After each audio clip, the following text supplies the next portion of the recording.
രാഹുൽ മാങ്കൂട്ടത്തിന് മുൻകൂർ ജാമ്യം നൽകിയ ഉത്തരവ് പുറത്ത്. പരാതിക്കാരുടെ മൊഴിയിൽ വൈരുദ്ധ്യമെന്ന കോടതി.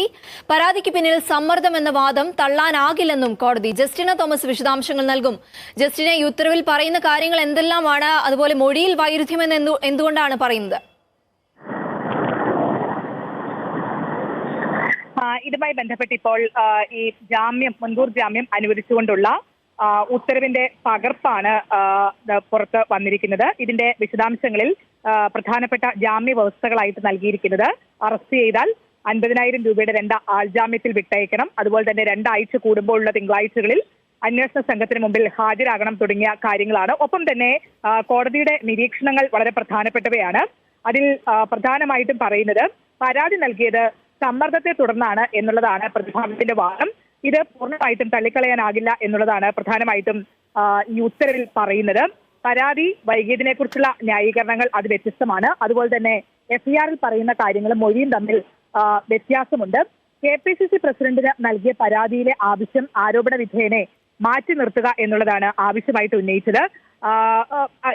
ഇതുമായി ബന്ധപ്പെട്ട് ഈ പരാതിക്ക് പിന്നിൽ എന്തെങ്കിലും വിധത്തിലുള്ള സമ്മർദ്ദമുണ്ടോ തുടങ്ങിയ കാര്യങ്ങൾ സംബന്ധിച്ച് അത് തള്ളിക്കളയാൻ കഴിയില്ല, ആ പ്രതിഭാഗത്തിന്റെ ആ വാദം തള്ളിക്കളയാൻ കഴിയില്ല എന്നുള്ള കാര്യമാണ് പ്രധാനമായിട്ടും ഈ കോടതി ഉത്തരവിൽ പ്രാധാന്യം അർഹിക്കുന്ന വിവരമായിട്ട് നമുക്ക് പറയാൻ കഴിയുന്നത്. ബലാത്സംഗം, സോകോൾഡ് ബലാത്സംഗം അല്ലെങ്കിൽ പരാതിയിൽ പറയുന്ന ബലാത്സംഗം, ആ ബലാത്സംഗത്തിന് ശേഷവും പരാതിക്കാരി രാഹുൽ മാങ്കൂട്ടവുമായുള്ള ബന്ധം തുടർന്നുകൊണ്ടേയിരുന്നു. എല്ലാ അർത്ഥത്തിലുമുള്ള ബന്ധം തുടർന്നുകൊണ്ടേയിരുന്നു. അതെന്തിനു വേണ്ടിയിട്ടായിരുന്നു എന്നുള്ളതാണ് കോടതിയുടെ ഏറ്റവും വലിയ പരാമർശം. ഇന്നലെ രണ്ടാമത്തെ കേസിലും രാഹുൽ മാങ്കൂട്ടത്തിന് ജാമ്യം അനുവദിച്ചുകൊണ്ട് കോടതി ഉത്തരവ് പുറപ്പെടുവിച്ചപ്പോ കോടതി ചോദിച്ച ചോദ്യമാണ്: ബലാത്സംഗം എന്ന് നിങ്ങൾ പറയുന്ന ബലാത്സംഗത്തിന് ശേഷവും എന്തിനു വേണ്ടി രാഹുൽ മാങ്കൂട്ടവുമായി നിരന്തരമായ ബന്ധങ്ങൾ, എല്ലാ അർത്ഥത്തിലുമുള്ള ബന്ധങ്ങൾ തുടർന്നത് എന്തിനു വേണ്ടിയിട്ടാണ് എന്നുള്ള വലിയ ഒരു ചോദ്യമാണ് കോടതി മുന്നിൽ വെക്കുന്നത്. അതോടൊപ്പം കോടതി ഇന്നലെ നിരീക്ഷിച്ചിരിക്കുന്ന മറ്റൊരു കാര്യം എന്ന് പറയുന്നത്, ഈ പറയുന്ന പരാതിക്കാരി KPCC പ്രസിഡന്റിന് അയച്ച പരാതിയും, KPCC പ്രസിഡന്റാണല്ലോ അത് DGPക്ക് കൈമാറുന്നത്, ആ പരാതിയിലും അതുപോലെ ഈ പറയുന്ന പരാതിക്കാരിയുടെ മൊഴിയിലും വലിയ വ്യത്യാസങ്ങളുണ്ട്. എന്ന് പറഞ്ഞാൽ KPCC പ്രസിഡന്റിന് അയച്ച പരാതി ഉണ്ടാക്കിയത് അല്ലെങ്കിൽ പരാതി എഴുതിയത്, പരാതി ഡ്രാഫ്റ്റ് ചെയ്തത് അത് പരാതിക്കാരിയല്ല എന്നുള്ളതായിരുന്നു. അത് ഇന്നലെ സണ്ണി ജോസഫ്, KPCC പ്രസിഡന്റ് സണ്ണി ജോസഫ് അത് വളരെ കൃത്യമായി പറഞ്ഞതാണ്. കോടതിയിലെത്തിയപ്പോൾ കോടതി ഇത് രണ്ടും കണ്ടപ്പോൾ കോടതിക്ക് മനസ്സിലായതും അത് തന്നെയാണ്. അതാണ് ഞാൻ പറയുന്നത്. പരാതിയിലൊന്ന് ഇപ്പുറത്ത് മൊഴി നൽകിയപ്പോ, അന്വേഷണ ഉദ്യോഗസ്ഥർക്ക് മൊഴി നൽകിയപ്പോ മറ്റൊന്ന്. കാരണം എന്താ?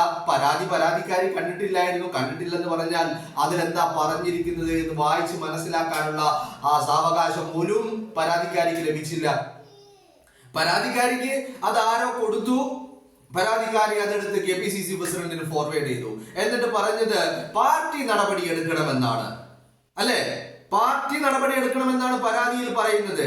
പാർട്ടി നടപടി എടുക്കേണ്ട കാര്യമാണെങ്കിൽ പിന്നെ അതെങ്ങനെ അന്വേഷണവുമായി നിയമത്തിന്റെ മുന്നിലേക്ക് എത്തുന്നത്? നിയമത്തിന് മുന്നിലേക്ക് കൊടുത്തത് KPCC പ്രസിഡന്റാ. അതൊരു ട്രാപ്പായിരുന്നു KPCC പ്രസിഡന്റ് കാലേക്കുട്ടി മനസ്സിലാക്കി എന്നുള്ളതാണ്. അത് മനസ്സിലാക്കിയപ്പോഴാണ് KPCC പ്രസിഡന്റ് അത് DGPക്ക് കൈമാറുന്നത്. പക്ഷേ അത് DGPക്ക് കൈമാറുക എന്നുള്ളത് കോൺഗ്രസിന്റെ വലിയ ഒരു ആവശ്യമാണ്. കാരണം എന്താണെന്നറിയോ? ഈ പരാതി കോടതിയിൽ എത്തുമ്പോ എങ്ങനെയാവും എന്നുള്ളത്. കാരണം കോൺഗ്രസ് ഒരിക്കലും രാഹുലിനെ പ്രതിരോധിക്കുവാനോ രാഹുലിന് വേണ്ടി ന്യായങ്ങൾ പറയാനോ മുന്നിൽ വരരുത് എന്നുള്ള നിർബന്ധം കോൺഗ്രസിനുണ്ട്. പിന്നെ ആര് പറയണം? ഇവിടുത്തെ നിയമവ്യവസ്ഥ പറയണം, കോടതി പറയണം. അങ്ങനെ ഒരു നിർബന്ധമുള്ളത് കൊണ്ടാണ് അത് കോടതിക്ക് മുന്നിലേക്ക്, നിയമത്തിന് മുന്നിലേക്ക് KPCC നീട്ടിയത്. അത് കോടതിയിലെത്തിയപ്പോഴോ ഈ വെൽ ഡ്രാഫ്റ്റഡ്, ലീഗലി ഡ്രാഫ്റ്റഡ് എന്ന് KPCC പറയുന്നുണ്ടെങ്കിലും അതെന്തായില്ല, അത് പൂർണ്ണമായി വായിച്ചു നോക്കാൻ പോലും പരാതിക്കാരിക്ക് ടൈം ഉണ്ടായില്ല. എന്താ സമയം കിട്ടാത്തതിന്റെ കാരണം? അതൊരു മറ്റൊരാൾ ഡ്രാഫ്റ്റ് ചെയ്തതാണ്. വായിച്ചു നോക്കുകയൊന്നും വേണ്ട, വേഗം ഫോർവേഡ് എന്നുള്ള അർത്ഥത്തിൽ ഫോർവേഡ് ചെയ്ത് കഴിഞ്ഞ ശേഷമാണ് വായിച്ചു നോക്കുന്നത്. അപ്പോഴേക്കും അത് KPCC പ്രസിഡന്റിന് മുന്നിലെത്തി. KPCC പ്രസിഡന്റ് കിട്ടി, ഒന്ന് വായിച്ചു നോക്കാനുള്ള സമയം മാത്രമേ KPCC പ്രസിഡന്റ് എടുത്തുള്ളൂ. അപ്പോഴേക്കും അത് DGPക്ക് കൈമാറി. കോടതിയിലെത്തിയപ്പോഴോ പരാതിക്കാരിക്കത് മൊഴി നൽകുന്നതിന് മുമ്പ് വായിച്ചു നോക്കാനുള്ള സമയം കിട്ടിയിരുന്നില്ല. പോയി മൊഴി നൽകി കഴിഞ്ഞ് നോക്കുമ്പോഴാണ് ഇതിലുള്ള അബദ്ധം മനസ്സിലാകുന്നത്. പക്ഷെ പറഞ്ഞിട്ട് കാര്യമുണ്ടോ? മൊഴി അവിടെ രേഖപ്പെടുത്തി കഴിഞ്ഞില്ലേ? അത് പോലീസിന് മുന്നിലേക്ക് എത്തി, അല്ല കോടതിക്ക് മുന്നിലേക്ക് എത്തി. കോടതിക്ക് മുന്നിലെത്തിയപ്പോ പരാതിയിൽ ഒന്ന് പറയുന്നു, മൊഴിയിൽ മറ്റൊന്ന് പറയുന്നു. അവിടെ തന്നെ വൈരുദ്ധ്യം. ഇപ്പൊ ചുരുക്കി പറഞ്ഞാല് ഈ രണ്ടാമത്തെ പരാതി, ഇന്നലെ ജാമ്യം അനുവദിച്ച രണ്ടാമത്തെ പരാതിയുടെ അവസ്ഥ എന്താണെന്ന് ചോദിച്ചാൽ ഠും ഠും ഠും ബോംബ് പൊട്ടും പോലെ പൊട്ടുകയാണ് ഇന്നലെ കോടതിയിൽ. ചിന്ന ഭിന്നം ഭസ്മമായി പോയി പരാതി. കാരണം നിയമത്തിന്റെ മുന്നിൽ പിടിച്ചു നിൽക്കാനുള്ള ഒന്നും അതിലില്ല.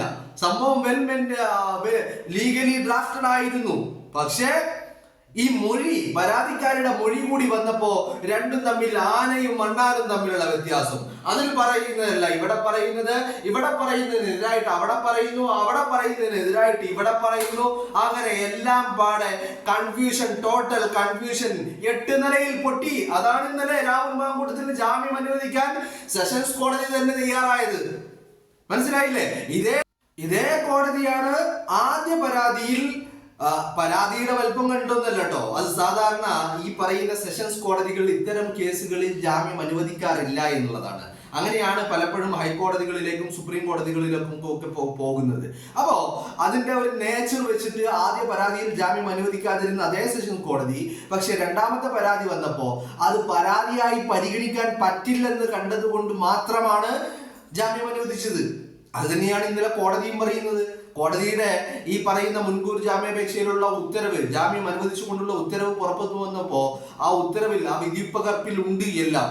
ഈ പരാതി തന്നെ നിലനിൽക്കില്ല എന്നുള്ള ഒരു ഘട്ടത്തിലേക്ക് ഇതിന്റെ മുൻകൂർ ജാമ്യാപേക്ഷ പരിഗണിക്കുന്ന അവസരത്തിൽ തന്നെ കോടതി എത്തിച്ചേർന്നു എന്നുള്ളതാണ്.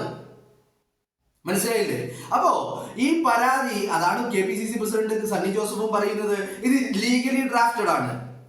കാരണം ഇത് പലരുടെയും സമ്മർദ്ദങ്ങൾക്ക് പിന്നാലെയുള്ള പരാതിയാണ് എന്ന് കോടതിയിൽ രാഹുലിന്റെ അഭിഭാഷകൻ പറയുന്നു.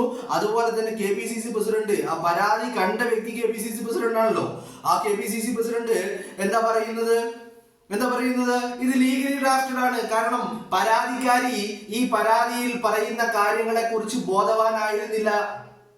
മനസ്സിലായില്ലേ? അറിവില്ലായിരുന്നു. കാരണം അത് മറ്റൊരു വ്യക്തി ഉണ്ടാക്കി കൊടുത്ത പരാതിയാണ്.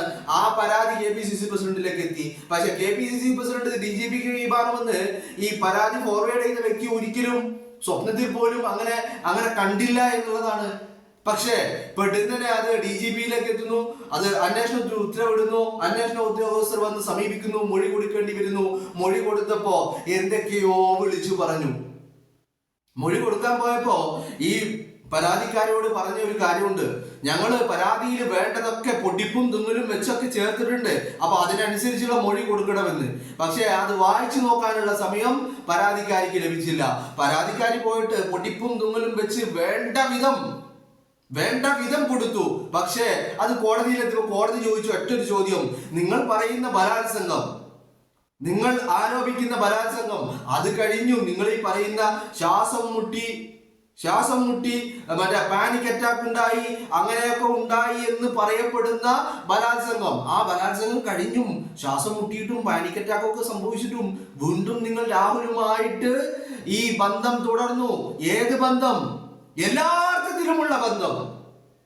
വെറും ചാറ്റിങ്ങും മെസ്സേജിങ്ങും മാത്രമല്ല, എല്ലാ അർത്ഥത്തിലുമുള്ള ബന്ധം വീണ്ടും ആവർത്തിച്ച് തുടർന്നുകൊണ്ടേയിരുന്നു. അപ്പോ അതെന്തുകൊണ്ടാണ് എന്നുള്ള ഒരു ചോദ്യം കോടതി മുന്നോട്ട് ചോദിച്ചപ്പോ പിന്നെ സൈലൻസാ, മറുപടിയില്ല. കാരണം എന്താ? എങ്ങനെയാ മറുപടി ഉണ്ടാവണേ? ഈ പാനിക് അറ്റാക്കും ഈ ശ്വാസം മുട്ടലൊക്കെ അത് തിരക്കഥയുടെ ഭാഗമായിരുന്നു. മനസ്സിലായില്ലേ? അപ്പോ അല്ലെങ്കിൽ പിന്നെ രാഹുലിൻ്റെത് അത് ഞാൻ പറയുന്നില്ല. അപ്പോ അതൊരു തിരക്കഥയായിരുന്നു. ആ തിരക്കഥ കഴിഞ്ഞ്, തിരക്കഥ ഉണ്ടാകുന്നത് ഇപ്പോഴാണ്. ഇതൊക്കെ നടന്നത് മാസങ്ങൾക്ക് മുമ്പാണ്. മനസ്സിലായില്ലേ? അപ്പോ അതൊക്കെ ഒരു ഭാഗത്ത് നടന്നു, അത് കഴിഞ്ഞും തുടർന്നു. പിന്നെ ആദ്യത്തെ പരാതി അതൊരു ചോദ്യമുനയിൽ വന്നപ്പോ, അതിന്റെ നിലനിൽപ്പിന്റെ മുകളിൽ ഒരു ചോദ്യം വന്നപ്പോഴാണ് രണ്ടാമത്തെ പരാതി KPCC പ്രസിഡന്റിന് പോകുന്നത്. ആ രണ്ടാമത്തെ പരാതിയും ഇപ്പോ ചോദ്യമല്ല, അത് പാടേത ഇങ്ങനെ കോടതി കണ്ട് തള്ളി മാറ്റി വെക്കുകയാണ്. അപ്പോ അതാണ് പരാതിയുടെ ഒരു സ്വഭാവം എന്ന് പറയുന്നത്. അപ്പോ ഈ പരാതി ഇതിപ്പോ കോടതി എന്താ സ്ഥാപിക്കുന്നത്? കോടതി സ്ഥാപിക്കുന്നത് ഇന്നലെ KPCC പ്രസിഡന്റ് കോടതി രാഹുലിന് മുൻകൂർ ജാമ്യം നൽകുന്നതിന് മുമ്പ് KPCC പ്രസിഡന്റ് പറഞ്ഞ വാക്കുകളാ. എന്താ പറഞ്ഞത്? ഇത് വെൽ ഡ്രാഫ്റ്റഡ് ആണ്, ലീഗലി ഡ്രാഫ്റ്റഡ് ആണെന്ന്. അങ്ങനെ KPCC പ്രസിഡന്റ് പറയാനുണ്ടായ കാരണം അത് അദ്ദേഹം വായിച്ചു നോക്കിയിട്ടുണ്ട് ഫുള്ളായിട്ട്. കോടതിക്കും അത് കണ്ട് വായിച്ചു നോക്കിയപ്പോൾ കോടതിക്കും മനസ്സിലായതാണ്. കോടതി അത് ഇഴകീറി പരിശോധിക്കുന്ന ഒരു ഘട്ടമാണ് ഇന്നലെ സെഷൻസ് കോടതിയിൽ കണ്ടത്. ചുരുക്കി പറഞ്ഞു കഴിഞ്ഞാൽ പരാതിയിൽ ഒന്ന്, മൊഴിയിൽ മറ്റൊന്ന്.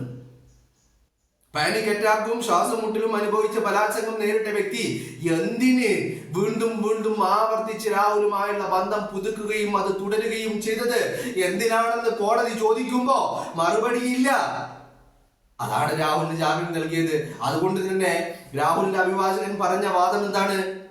ഇത് പലരും സമ്മർദ്ദം ചെലുത്തി നിർബന്ധിച്ചുണ്ടാക്കിയെടുത്ത പരാതിയാണെന്ന് രാഹുലിന്റെ അഭിഭാഷകൻ പറഞ്ഞപ്പോ എന്തായി കാര്യം നേരെ തിരിഞ്ഞു. കോടതി രാഹുലിന്റെ അഭിഭാഷകന്റെ വാദം അംഗീകരിച്ചു എന്ന് മാത്രമല്ല, ഈ പറയുന്ന പരാതിക്കാരിയുടെ അഭിഭാഷകയോട് ഒരു ചോദ്യം കൂടി ചോദിച്ചു. എന്തേ പാനിക് അറ്റാക്ക് ഉണ്ടായിട്ടും ശ്വാസം മുട്ടിയിട്ടും അത്തരത്തിൽ വലിയ ഒരു പീഡനം, ബലാത്സംഗം എന്ന് നിങ്ങൾ പറയുന്ന അനുഭവം ഉണ്ടായിട്ടും എന്തേ പിന്നെയും ബന്ധം തുടർന്നത് എന്ന് ചോദിച്ചപ്പോ വാ മൂടിക്കെട്ടി, മറുപടിയില്ല, സൈലൻസ് ആയിരുന്നു ഉത്തരം എന്നുള്ളത്. അപ്പോ കോടതി പലതും പരിശോധിക്കുന്നു. ഞാൻ രാഹുൽ മുമ്പ് പറഞ്ഞ വാചകം വീണ്ടും ആവർത്തിക്കുകയാണ്. തെറ്റ് ചെയ്തിട്ടില്ലെന്ന് ബോധ്യമുള്ളിടത്തോളം കാലം നിയമപരമായി മുന്നോട്ട് പോകും.